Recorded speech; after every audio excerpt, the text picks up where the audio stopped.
Hi అండి, నమస్తే. Welcome back to Akshara Rushka channel. ఇవాళ వీడియోలో పులిహోరను ఎలా తయారు చేయాలో చూపిస్తాను. ఇది అచ్చం గుడిలో చేసే ప్రసాదం టేస్టే వస్తుంది. ఈ పులిహోరని అమ్మవారికి నైవేద్యంగా చేసైనా పెట్టవచ్చు, లేదంటే గుడిలో ప్రసాదంగా అయినా చేసి పెట్టవచ్చు. పులిహోర అంటే ఇష్టపడని వాళ్ళు ఎవరుంటారు చెప్పండి.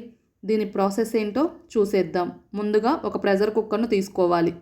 దీనిలోకి చూపించిన గ్లాసుతో ఒక గ్లాసు బియ్యంను వేసుకోవాలి. అంటే పావు కేజీ రైస్ను తీసుకోవాలి. నీళ్ళతో శుభ్రంగా 2-3 సార్లు కడిగి తీసుకోవాలి. ఈ విధంగా కడిగిన తర్వాత ఎసరును 2 గ్లాసులకు కొంచెం వెలితిగా వేసుకోవాలి. కరెక్ట్గా సరిపోతాయి. కొంచెం సాల్ట్ను వేసుకోవాలి. అలాగే 1 టీ స్పూను ఆయిల్ను వేసుకొని మూత పెట్టేసి స్టవ్ పైన పెట్టి మీడియం ఫ్లేమ్ మీద 2 విజిల్స్ వచ్చేంత వరకు ఉడికించుకోవాలి. ఈలోగా చింతపండు గుజ్జుకు కావాల్సిన ప్రిపరేషన్ చూసేద్దాం. ముందుగా ఒక బౌల్ తీసుకొని ఇలా చింతపండును 30 గ్రాములు తీసుకోవాలి. దీనిలో పీచు పిక్కలు లేకుండా శుభ్రంగా కడిగి తీసుకొని వేడి నీళ్లను పోసుకొని ఒక పావు గంట పాటు నానబెట్టుకోవాలి. ఇప్పుడు ఒక మిక్సీ జార్ తీసుకొని ఈ చింతపండు గుజ్జును ఇందులోకి వేసేసుకొని మూత పెట్టి మెత్తగా ఫైన్ పేస్ట్ లాగా మిక్సీ పట్టుకోవాలి. చింతపండు గుజ్జు అనేది మరీ లూజుగా ఉండకూడదు. ఇలా తిక్కుగా గట్టిగా ఉంటేనే బాగుంటుంది. ఇప్పుడు రైస్ ఉడికిందో లేదో చెక్ చేసుకుందాం. ఇలా మూత తీసిన తర్వాత రైస్ అనేది చక్కగా కుక్ అయింది. రైస్ అనేది ఈ విధంగా పొడి పొడిలాడుతూ ఉంటేనే పులిహోరకి చాలా బాగుంటుంది. ఇప్పుడు స్టవ్ పైన ఒక ప్యాన్ పెట్టుకొని ఇలా మసాలాను ప్రిపేర్ చేసుకోవాలి. 1 టీ స్పూను ధనియాలను, 1/2 టీ స్పూను మిరియాలను, ఇలా 3 ఎండుమిర్చిని వేసుకొని ఫ్రై చేసుకోవాలి.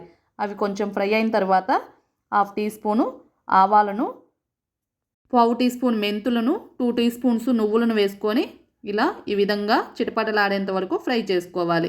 ఇలా ఫ్రై అయిన తర్వాత స్టవ్ ఆపేసి వీటిని కంప్లీట్గా చల్లారనిచ్చి ఒక మిక్సీ జార్ తీసుకొని ఇందులోకి ట్రాన్స్ఫర్ చేసుకోవాలి. ఇప్పుడు మూత పెట్టుకొని దీన్ని పైన్ పౌడర్ లాగా మిక్సీ పట్టుకొని పక్కన పెట్టుకోవాలి. ఇప్పుడు స్టవ్ వెలిగించి ప్యాన్ పెట్టుకొని ఇలా 2 టేబుల్ స్పూన్స్ ఆయిల్ వేసుకోవాలి. ఇలా 2-3 పచ్చిమిర్చి చీలికలను వేసుకొని మనం రెడీ చేసుకున్న చింతపండు గుజ్జును ఇందులోకి వేసుకొని ఉడికించుకోవాలి. పావు టీ స్పూను పసుపును, రుచికి సరిపడా సాల్ట్ను వేసుకొని ఇలా ఆయిల్ పైన ఫ్లోట్ అయ్యేంత వరకు చింతపండు గుజ్జును ఉడికించుకోవాలి. ఇందులోకి కొంచెం బెల్లంను వేసుకొని ఫైనల్గా బెల్లం కరిగిన తర్వాత స్టవ్ ఆపేసుకోవాలి. రెడీ చేసి పెట్టుకున్న చింతపండు గుజ్జును ఇందులోకి యాడ్ చేసుకొని అన్నమంతా కలిసేలాగా కలుపుకోవాలి. ఇప్పుడు దీనిలోకి పోపు కోసం స్టవ్ పైన అదే ప్యాన్లో 1 టేబుల్ స్పూను ఆయిల్ వేసుకోవాలి. అలాగే పావు కప్పు పల్లీలను వేసుకోవాలి. 1 టేబుల్ స్పూను మినపగుండ్లను, 1 టేబుల్ స్పూను పచ్చిశనగపప్పును వేసుకొని ఫ్రై చేసుకోవాలి. అవి కొంచెం ఫ్రై అయిన తర్వాత 1/2 టీ స్పూను ఆవాలను, 1/2 టీ స్పూను జీలకర్రను వేసుకోవాలి. అలాగే 4-5 ఎండుమిర్చిని, కొంచెం కరివేపాకును వేసుకొని ఫ్రై చేసుకోవాలి. ఈ విధంగా పోపు ఫ్రై అయిన తర్వాత పావు టీ స్పూన్ ఇంగువను వేసుకొని ఒకసారి అంతా కలుపుకోవాలి. ఇప్పుడు స్టవ్ ఆపేసి ఈ పోపును అన్నంలోకి యాడ్ చేసుకోవాలి. అలాగే ఈ మసాలా పౌడర్ను కూడా అన్నంలోకి యాడ్ చేసుకొని అంతా కలిసేలాగా కలుపుకోవాలి.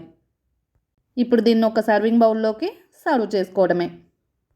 అచ్చం గుడిలో ప్రసాదంలాగే పులిహోర రెడీ అయిపోయింది. ఈ పులిహోరను అమ్మవారికి నైవేద్యంగా అయినా చేసి పెట్టవచ్చు ఈ దసరా నవరాత్రులకి, లేదంటే గుడిలో ప్రసాదంగా అయినా చేసి పెట్టవచ్చు. మనకి ఇంట్లో బ్రేక్ఫాస్ట్గా అయినా సరే, ఎలాంటి అకేషన్స్కి అయినా సరే ఈ పులిహోరను రెడీ చేసుకోవచ్చు. ఇంకెందుకు లేట్, మీరు కూడా ఈ రెసిపీని ఒకసారి ట్రై చేసి ఎలా వచ్చిందో కామెంట్ బాక్స్లో తెలియచేయండి. మీకు ఈ వీడియో నచ్చితే please like, share and subscribe చేసుకోండి. Thank you for watching.